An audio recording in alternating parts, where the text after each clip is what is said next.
The laughter echoed across the auction yard under the bright afternoon sun. 17 rusted, broken-down cars sat in a crooked line, looking more like a junkyard graveyard than anything worth owning. Their faded paint peeled away in strips. Tires were flat. Windshields were cracked. Most people wouldn't have paid a few $100s for the entire collection. Yet one man raised his paddle. A single father named Rowan Mercer. And when the final hammer dropped at just $2,500, the crowd burst into laughter. The loudest laugh came from a powerful CEO standing near the front. She shook her head and smirked as Rowan signed the paperwork. At that moment, nobody knew that within 30 days, those 17 dead cars would change everything. Before we continue, if you believe in kindness, second chances, and proving people wrong through hard work, please like this video, comment below where you're watching from, share this story with someone who needs inspiration, and subscribe to Single Dad Empire for more powerful stories. Rowan Mercer wasn't a businessman. He wasn't an investor. He wasn't a mechanic with a famous garage. He was simply a father. 3 years earlier, his wife had passed away after a sudden illness, leaving him alone to raise his 10-year-old son, Hudson. Every day felt like a battle between paying bills, keeping food on the table, and trying to be both mother and father for a little boy who missed his mom every single day. Rowan worked long shifts delivering packages around the city. He saved every dollar he could. While other people spent money on vacations or expensive dinners, Rowan put away small amounts into an old coffee can hidden inside his closet. His dream wasn't luxury. His dream was security. The auction that afternoon wasn't even part of his plan. He had originally come hoping to buy a single-used pickup truck that could help him start a small repair business on weekends. But after several aggressive bidders drove prices higher than he could afford, he noticed something unusual. The 17 abandoned vehicles sitting in the far corner. Nobody wanted them. The auction sheet listed them as non-running, damaged, and worthless. But Rowan saw something different. During years of delivering packages, he had learned a lot about vehicles. He noticed rare parts hidden among the junk. Several models contained components collectors desperately searched for. One vehicle even appeared to have an engine worth more than the entire auction price. While everyone saw trash, Rowan saw opportunity. Unfortunately, not everyone respected that vision. Among the crowd stood Celeste Barron, the wealthy CEO of a regional automotive corporation. She had arrived looking for inventory and immediately dismissed the old cars. When Rowan won the bid, she openly laughed. People nearby joined her. The single dad simply smiled, signed his papers, and quietly left.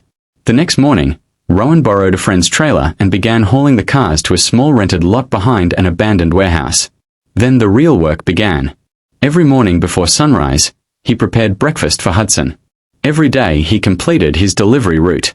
Every evening he worked under the fading daylight, dismantling cars piece by piece. His hands became covered in grease.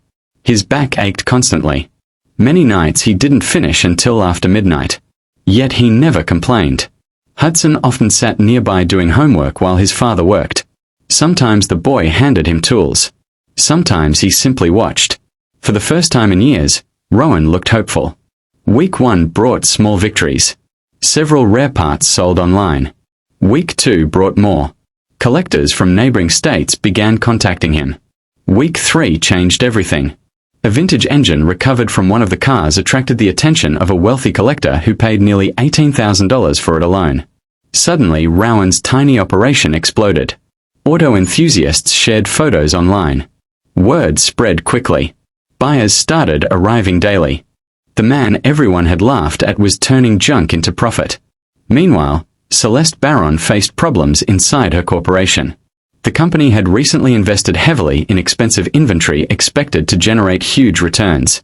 Unfortunately, market demand shifted unexpectedly. Profits dropped. Investors became nervous. Several projects stalled.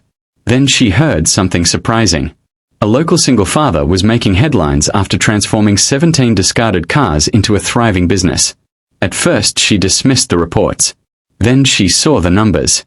The parts recovered from those vehicles had generated over $70,000. And the value continued climbing. The realization hit hard. The exact inventory she had mocked had become incredibly profitable. 30 days after the auction, Rowan stood in front of his rented lot watching workers install a new sign. The small operation now employed 3 local mechanics. Orders continued arriving daily. For the first time since his wife's passing, he wasn't worried about next month's bills.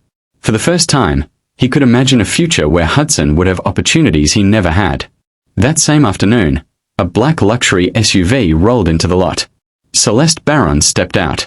The powerful CEO who had once laughed now walked through rows of organized parts and restored vehicles. She saw employees working. She saw customers waiting.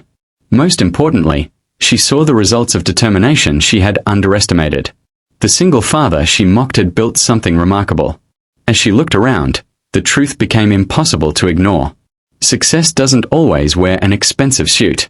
Sometimes success wears work boots covered in dust. Sometimes it arrives in the hands of a tired father who refuses to quit. Sometimes opportunity hides inside things everyone else calls worthless. Celeste left that day with a lesson she would never forget. The value of something isn't determined by appearances. And the worth of a person should never be measured by their circumstances. Months later, Rowan purchased a larger property and expanded the business even further. Hudson proudly helped after school. The father and son who once struggled to survive were now building a future together. Yet Rowan never forgot the difficult years. He often hired people others overlooked. Single parents, veterans, workers who simply needed someone to believe in them. Because he understood what it felt like when the world looked at you and saw failure. He knew the power of being given a chance. If this story has touched your heart so far, please take a moment to like the video, leave a comment, and share it with someone who needs encouragement today. Your support helps Single Dad Empire bring more inspiring stories to people around the world. Special request: comment below with the words "Never judge too soon" if you believe every person deserves a chance to prove themselves. As the sun set over the growing business, Rowan watched Hudson laughing while helping organize tools. The golden light reflected across rows of vehicles that once seemed worthless. To everyone else, those 17 dead cars had been junk. But to one determined father, they had been hope. And sometimes hope is all a person needs to change their entire life. The people who laughed at him remembered the auction. But Rowan remembered something far more important. He remembered that the greatest victories often begin when nobody believes in you except yourself. And that is why, 30 days after mocking the single dad for buying 17 dead cars for $2,500, the CEO regretted it more than she ever imagined.